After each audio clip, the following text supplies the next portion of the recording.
over Niagara Falls가 앞에 나와 있는 man을 수식하는 거고요. 됐죠? 자, 그 다음에 케이스 3로 넘어가면은 주어 뒤에 pp가 나오는 경우가 있는데 여기에 별표 좀 합시다. 얘가 가장 출제율이 높아요. 지금까지 나왔던 것 중에서는요. 1번과 2번 같은 경우는요, 사실 우리가 구분하기가 쉽습니다. 왜냐면 1번에 전치사야 뭐 전치사의 명사 묶어버리면 되고요. ing나 투부정사는 우리가 명확하게 동사가 아니라는 걸 알고 있으니까 우리가 명확하게 구분이 되거든. 근데 문제는 뭐냐면 pp는 일반적으로 동사의 ed형이잖아. 그럼 얘는 과거 분사가 될 수도 있고 아니면 과거형 동사일 수도 있단 말이야. 이 점 때문에 이제 좀 헷갈려하는 경우가 많다라는 거예요. 그래서 보통 학교에서는 이 pp형을 갖고 이제 시험을 많이 출제를 하는 겁니다. 예를 들어서 그 예문을 좀 보시면요. Some pipes used to transport oil in deep water are가 이제 정답이 되는데요. 자, 보시면 얘도 일단은 명사 갖다 낚시하고 있는 거 보이십니까? Some pipes 복수명사, water 단수명사죠. 됐어요? 이런 식으로 낚시하고 있는 거 보셔야 되겠고요. 지금 여기서 봤을 때는 used to 동사원형 나왔으니까 아, 뭐뭐하고 했다구나 이렇게 생각해 버릴 수가 있다는 거야. 근데 그게 아니라는 거죠. 실제로는 뭐야? used to transport oil in the water가 앞에 있는 some pipes를 수식하는 겁니다. 됐어요? 그러면 지금 얘는 수일치 문제니까 이렇게 나왔지만 학교에서는 이렇게 안 냅니다. 학교에서는 어떻게 내냐면요. 그 transport 있죠. 그 부분에 밑줄을 쳐놔요. 그 부분에. 또는 to transport에 밑줄을 쳐놓습니다. 그러고 난 다음에 법상 맞냐 틀리냐로 문제를 출제하는 거죠. 됐어요?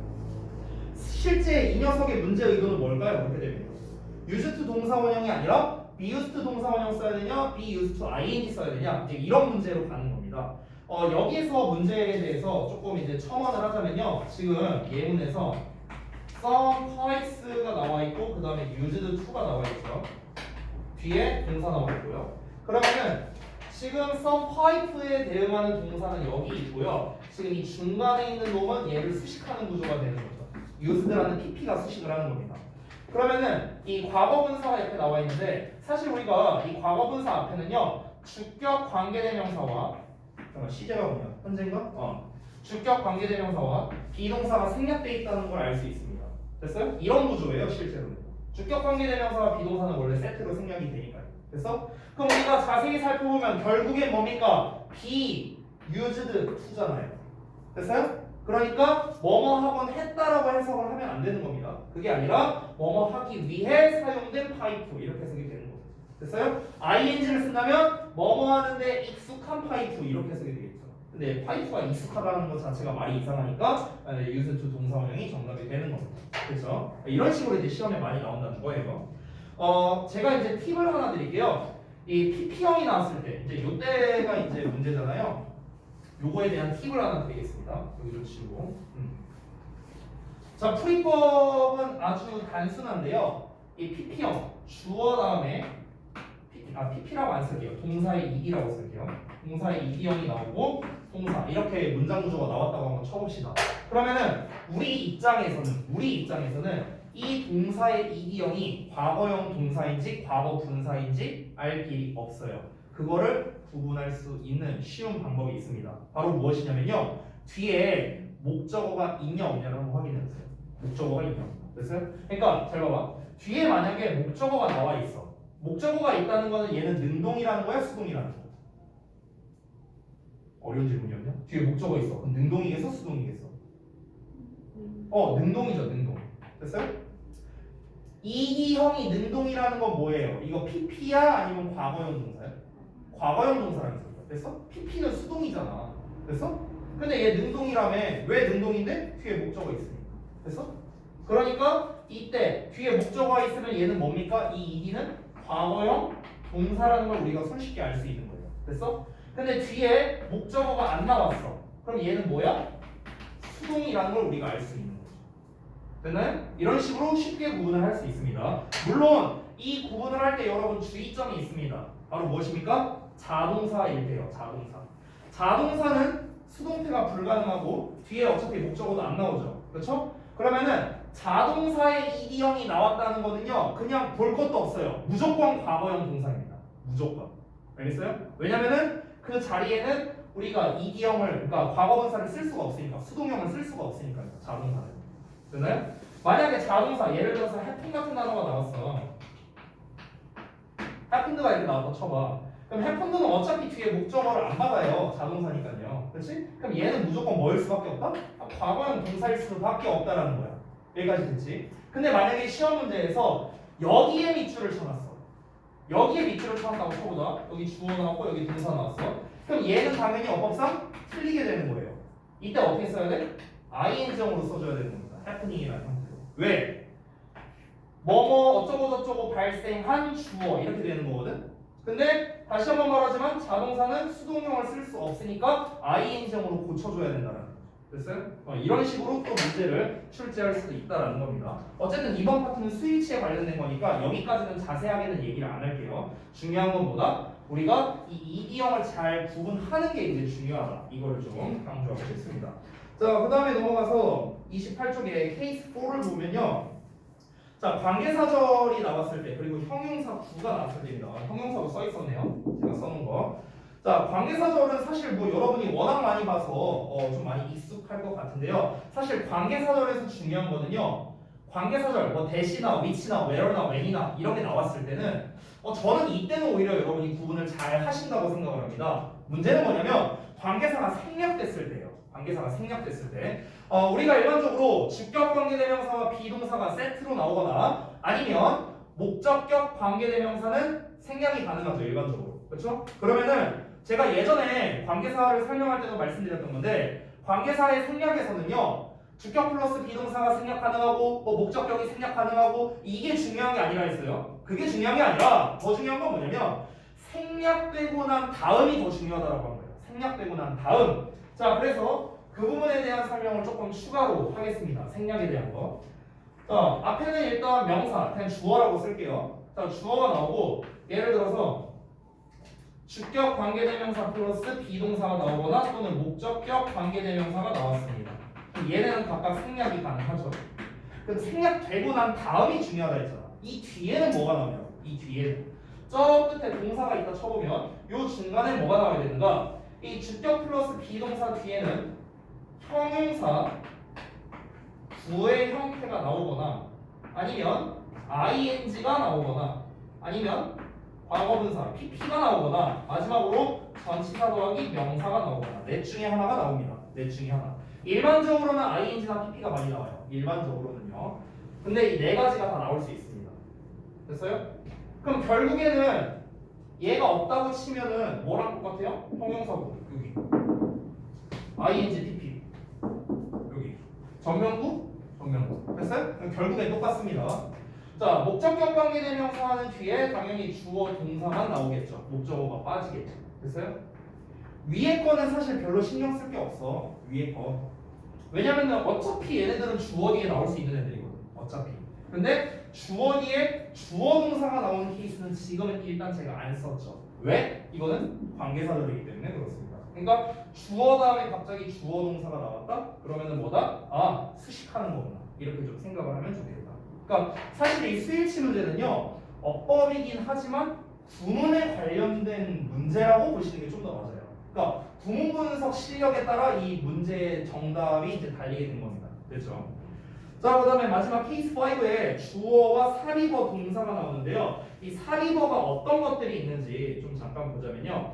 대표적으로는 콤마입니다. 근데 이 콤마 말고요. 우리가 대쉬로 표현하는 경우도 있어요. 대쉬. 대쉬는 이렇게 찍 그어져 있는 걸 말하는 겁니다. 됐어요? 하이픈이랑은 달라요. 하이픈은 이렇게 짧게 쳐져 있는 거. 무슨 뭐 5-year-old 막 이런 거 있잖아. 이런 게 이제 하이픈이라고 하고요. 하이픈은 이렇게 단어끼리 연결해줘서 형용사를 만들어주는 게 이제 하이픈이고, 대쉬는 부연 설명할 때 써주는 게 이제 대쉬라고 생각을 하시면 돼요. 이 대쉬는요 실제로 여러분 그 외국 소설이나 어떤 외국 책 같은 거 읽으면요 실제로 이 대쉬 표현이 되게 많이 나오거든요.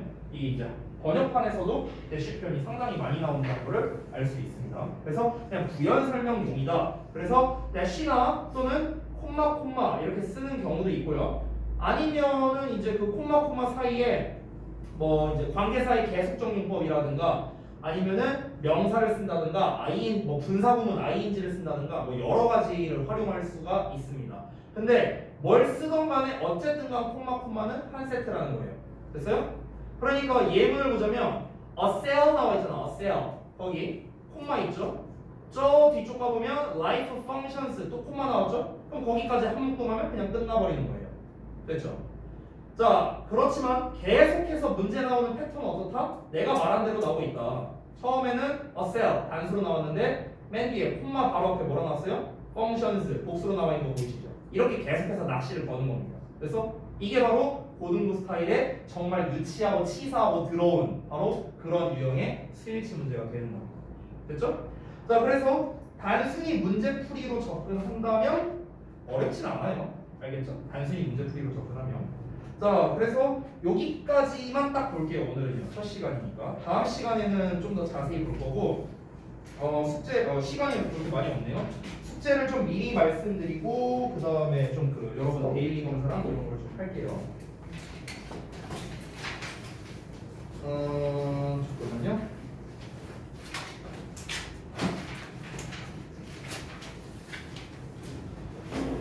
그렇죠. 일단 숙제는요.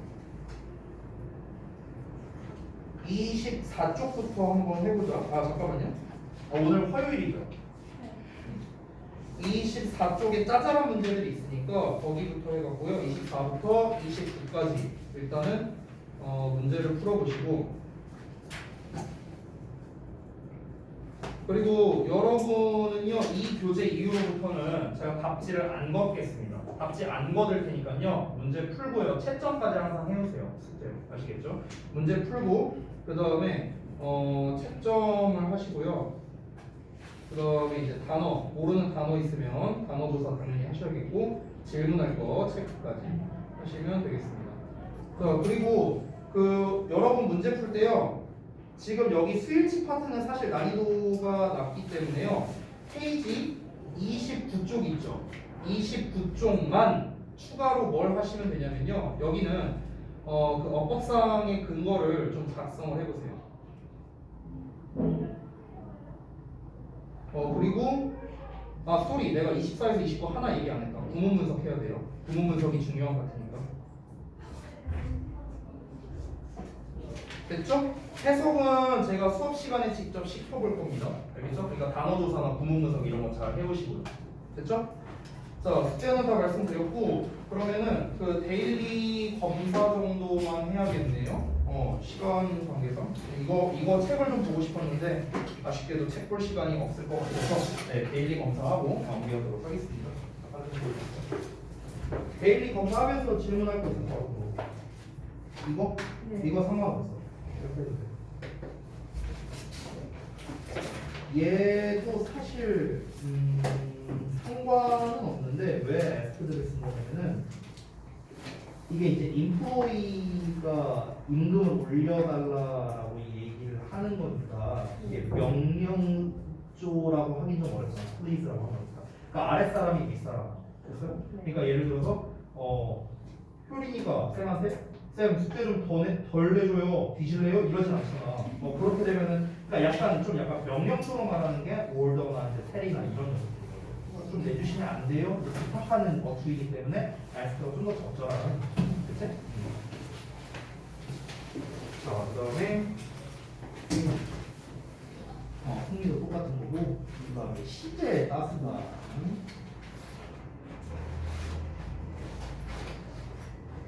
아니 이건 의문문인데 또 왜? 자, 그 다음에 시제 얘는 왜 빼먹었어? 이거 멀쩡한 거 나도